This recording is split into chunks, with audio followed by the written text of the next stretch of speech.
बदलापुरातील एका शाळेत घडलेल्या लैंगिक अत्याचाराच्या घटनेनं राज्यभरातील समाज बांधव अस्वस्थ झालाय. बदलापुरातील एका शाळेत घडलेल्या लैंगिक अत्याचाराच्या घटनेनं राज्यभरातील समाजमन अस्वस्थ झालाय.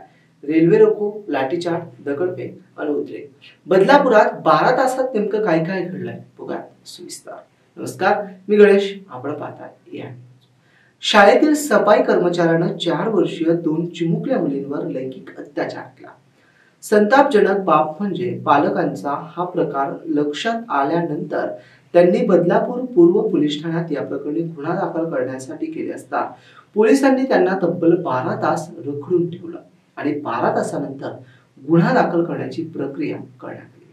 संतप्त बदलापूरकरांनी शाळा प्रशासनाला आणि पोलीस प्रशासनाला खांब फोडलाय. राजकारणाची ही मदत न घेता बदलापूरकरांनी या अत्याचाराविरोधात रस्त्यावर उतरत आपली एकजूट दाखवली. प्रशासनाने दाखवलेला बेजबाबदारपणा पालकांना असह्य झाल्यानं बदलापूर बंदची हाक देण्यात आली होती. तसेच शाळांच्या प्रवेशद्वाराजवळ येऊन निदर्शने करण्याचा निर्णय पालकांनी घेतला होता. या आंदोलनात महिला पालकांचा मोठ्या प्रमाणात सहभाग होता, तर तरुण मंडळी देखील या आंदोलनात उत्स्फूर्तपणे सहभागी झाले होते. शाळेच्या प्रवेशद्वाराजवळ आंदोलन केल्यानंतर घटनेचा निषेध करण्यासाठी रेल रोको आंदोलन केला. या आंदोलनामुळे अप आणि डाऊनच्या दोन्ही मार्गावरील रेल्वे सेवा पूर्णपणे ठप्प झाल्या. बदलापूरच्या रेल रोको आंदोलनाला काही वेळानंतर हिंसक स्वरूप देखील आलं. पोलिसांनी लाठीचार्ज करताच आंदोलन करणाऱ्यांनी दगडफेक केली. आंदोलकांना पांगण्यासाठी पोलिसांनी लाठीचार्ज करताच रेल्वे प्रवाशांनी आणि आंदोलन करणाऱ्यांनी देखील दगडफेक करून उत्तर दिले. प्रवाशांचा संताप पाहून लाठीचार्ज करणाऱ्या पोलिसांनी माघार घेत सुरक्षित स्थान गाठलं. बदलापूरकरांचं हे रौद्र रूप पाहून पोलीसही स्तब्ध झाले.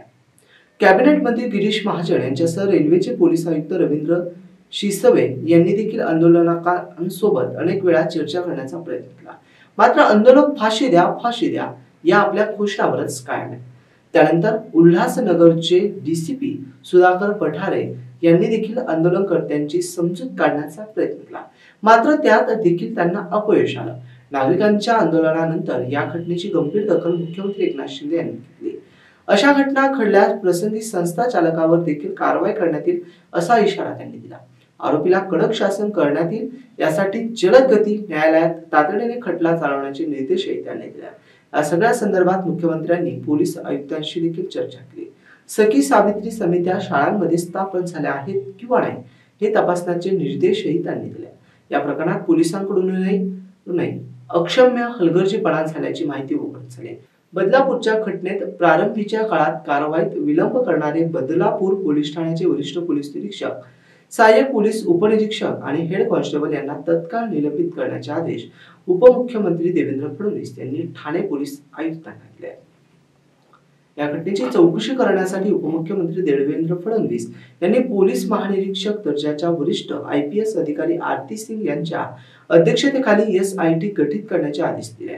दोषींवर कठोरातील कठोर कारवाई करण्यासाठी हा खटला जलद गती न्यायालयात चालवण्यासाठी आजच प्रस्ताव सादर करण्याचे आदेश ठाणे पोलीस आयुक्तांनाही देण्यात आले. आंदोलकांना पांगण्यासाठी सायंकाळी पोलिसांनी पुन्हा लाठीचार्ज केला आणि तब्बल 8 तासानंतर पोलिसांना आंदोलकांना पांगवण्यात यश आलं. अशाच नवीन व्हिडिओसाठी पाहत राहा AI न्यूज.